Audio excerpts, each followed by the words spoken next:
Ils ressortent des placards depuis que les températures ont commencé à chuter. Les bas et les collants, 130 millions de paires sont vendus chaque année en France. Et la question qui se pose à chaque fois, c'est de savoir combien de temps ils vont durer. Pourquoi les fabricants n'arrivent toujours pas à produire des collants qui ne filent pas? Un mystère éternel qu'ont tenté de percer Charlotte Casanova et Alexandra Poupon. Du classique noir opaque au plus fantaisie, à plat ou juché sur des talons. Je trouve ça plus élégant de porter une robe ou une jupe pour une fille. Donc les collants s'imposent. Je pense que ça peut être très sexy pour les femmes, oui. La femme consacre en moyenne un budget de 16 € par an aux collants. Elle en possède un peu plus de 4. Un accessoire incontournable malgré un défaut majeur, sa faible durée de vie, démonstration à l'appui. Je les ai achetés il y a une semaine, ils sont déjà maillés les miens. Alors j'ai un trou. Juste là. Cette problématique ne date pas d'aujourd'hui. Les premiers collants font leur apparition en 1959 et déjà, le bas blesse. Et pourtant, voilà ce qu'il en coûte. Alors pourquoi une si grande fragilité? Même les hommes se posent la question. Certains n'hésitent pas à avancer l'hypothèse de l'obsolescence programmée. S'ils font une matière moins solide que d'autres matières, c'est pour que la personne elle aille acheter les collants toutes les 2 semaines et ainsi de suite. Et leur chiffre d'affaires, il augmente comme ça. Je ne sais pas du tout pourquoi on n'arrive pas à faire des collants de qualité, surtout en France. Ouais. Ce serait étonnant de voir pourquoi.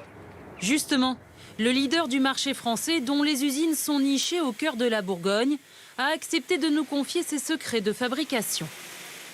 Il y a 5 étapes principales. La première étape, c'est le choix du fil. On l'a autour de nous. Fin, épais, brillant ou mat, ici 50 références de fil. Une fois choisis, ils sont maillés par cette machine. 400 aiguilles s'activent pour réaliser un collant qui se veut irréprochable. Et pour s'en assurer, des tests sont effectués à chaque étape de la fabrication. Là, on regarde bien que ça soit entre les 2 points. Autre élément qui réduit sa durée de vie, la coloration. En France et en Europe, un label de qualité est exigé. Ce n'est pas forcément le cas à l'étranger, ce qui peut fragiliser le collant. On pourrait avoir des produits qui soient en contact avec la peau qui ne soient pas très bons pour nos clientes. On pourrait aussi avoir, au niveau de la tenue, du coloris sur nos articles qui ne soit pas aussi permanent et aussi bien fixé que ce que nous, on offre sur nos articles.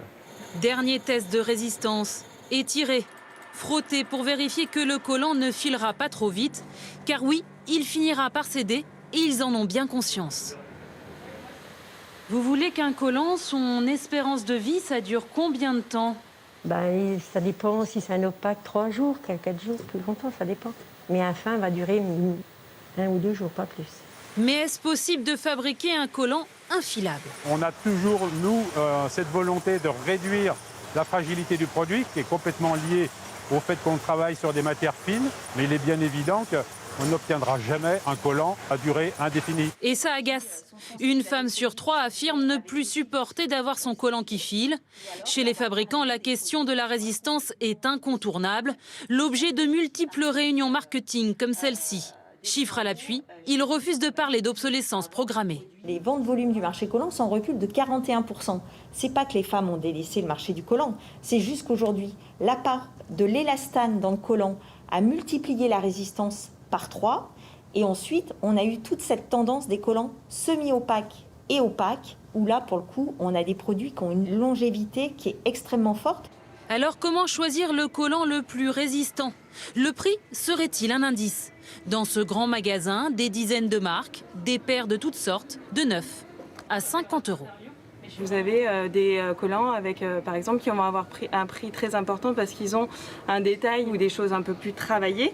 Ça valorise aussi le travail qui est fait sur le collant, mais ça ne garantit pas la qualité du produit. Le prix n'est donc pas un gage de résistance. Pour percer le mystère des collants, nous sommes allés voir cette chimiste et nous lui avons apporté 2 paires de même type et au même prix. Premier point de contrôle, le poids, différent de l'un à l'autre. Ils savent qu'il y a moins de matière et il va être plus sensible à un accroc. Oui, bien sûr. Puis vient l'observation du maillage. Celui du collant le plus dense et net, l'autre bien plus brouillon. Autant de détails microscopiques très difficiles à observer pour la consommatrice qui vient acheter son collant en magasin. Et l'objectif est bien là. On est effectivement dans une logique de fast fashion. On ne recherche pas à ce que le produit dure des années. Il est fait pour être à la mode avec certains types de fils, une certaine construction, etc., qui est à la mode au moment présent.